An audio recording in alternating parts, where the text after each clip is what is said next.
ब्रह्मर्षि वशिष्ठ उच्च स्तरीय साधना के आधार पर ब्रह्मा से वशिष्ठ कहलाए। युगों का क्रम बदलने की सामर्थ्य से संपन्न धर्मतंत्र को प्रामाणिक और प्रभावी बनाकर उस अनुशासन में राजतंत्र और समाजतंत्र को कल्याणकारी दिशा दी। राम राज्य का अद्भुत कीर्तिमान स्थापित किया।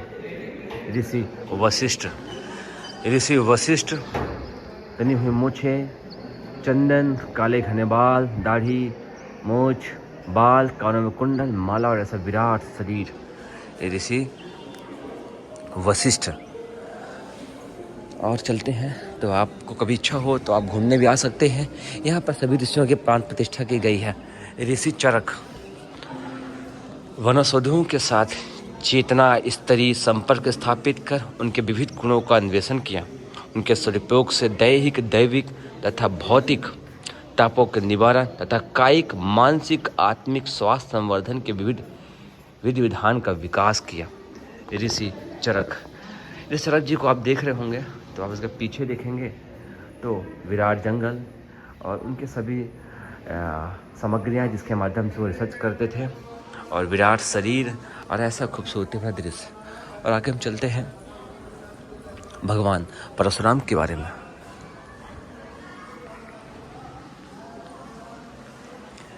तपोबलम शौर्य के संतुलित प्रयोगों से समाज को पीड़ित करने वाले आतताइयों, दुष्टों, अहंकारियों का उच्छेदन किया। सज्जनों को सम्मान और अधिकार प्रदान करने के समाज में शांति सुव्यवस्था बनाई। जीवन के उत्तरार्ध में सत्प्रवृत्तियों और हरितमा के संवर्धन में उल्लेखनीय प्रयास किया।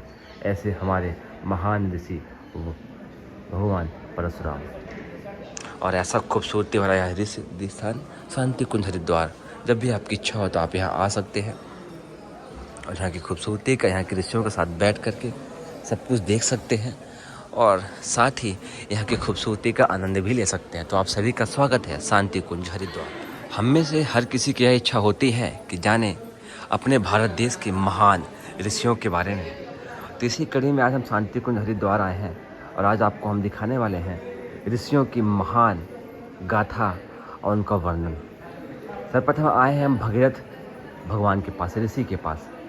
इन्होंने अपने तप शक्ति के मद में अनीति पर उतारू सगर पुत्र ऋषि शापदग्ध पीड़ित हुए। उस संकट के निवारण के लिए भगीरथ ने प्रचंड तप किया। माँ गंगा और शिव जी को प्रसन्न किया। गंगा को धरती पर प्रवाहित कर पाप तापों का शमन किया। ऐसे महान भगीरथ ऋषि के चरणों में हमारा कोट कोट वंदन अभिनंदन। आप देख रहे हैं माथे पर तिलक, काले घने बाल, दाढ़ी, मूछ, रुद्राक्ष की माला, कानों में कुंडल, हाथों में शंख, ऐसा विराट शरीर, धोती जनेऊ के साथ विराट शरीर भगीरथ ऋषि के पास। ऐसी बहुत बड़ी खूबसूरती के साथ आपको हम ले चलते हैं और दूसरे ऋषि के पास। ऐसे और भी ऋषि हुए हैं, ऋषि पिप्पलाद, जिन्होंने आहार कल्प द्वारा समग्र स्वास्थ्य तथा आंतरिक शक्तियों का संवर्धन सुनिश्चित किया था। ऋषि कनाद, सुत सौनक परंपरा, पतंजलि परंपरा, बुद्ध परंपरा, ऐसे बहुत सारे परंपराएं हमारे समाज में देखने को मिलेगी। हम आते हैं ऋषि वाल्मीकि जी के पास। पहले वाल्मीकि जी की खूबसूरती देख लीजिए। मत्थे पर तिलक, घनी भौहें, काले घने बाल, दाढ़ी, मूछ, कानों में कुंडल, माला और विराट शरीर, आँखों में तेज ओज देखने को मिलेगा।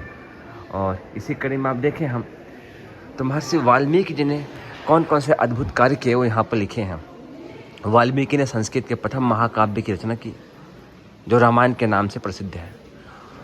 उनके द्वारा रची रामायण वाल्मीकि रामायण कहलाई। रामायण एक महाकाव्य है जो कि राम के जीवन के माध्यम से जो उनके सत्यनिष्ठ पिता प्रेम और उनका कर्तव्य पालन और अपने माता पिता तथा भाई बंधुओं के प्रति प्रेम वात्सल्य से रूबरू करवाकर सत्य और न्याय धर्म के मार्ग पर चलने की एक महान प्रेरणा देता है महर्षि वाल्मीकि के जो खूबसूरत दृश्य देख रहे हैं आप, देख रहे हैं पीछे घना जंगल और भगवान राम घोड़े के माध्यम से शिक्षा लेते हुए अपने गुरुकुल आश्रम में। और आगे चलते हैं हम व्यास जी के बारे में। आप देख लीजिए कुछ।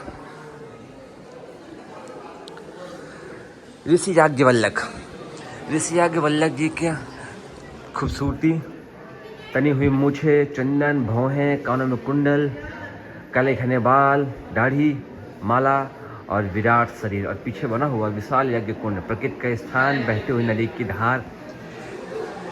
ऋषि याज्ञवल्क्य जी ने यज्ञ ज्ञान विज्ञान पर शोध कार्य और उस विद्या का प्रसार, उसके सम्यक प्रयोगों से स्थूल एवं सूक्ष्म पर्यावरण के शोधन पोषण के क्रम चलाना, मानव जीवन को यज्ञ अनुशासन से लाभान्वित करना, ऐसा महान काम याज्ञवल्क्य जी ने किया।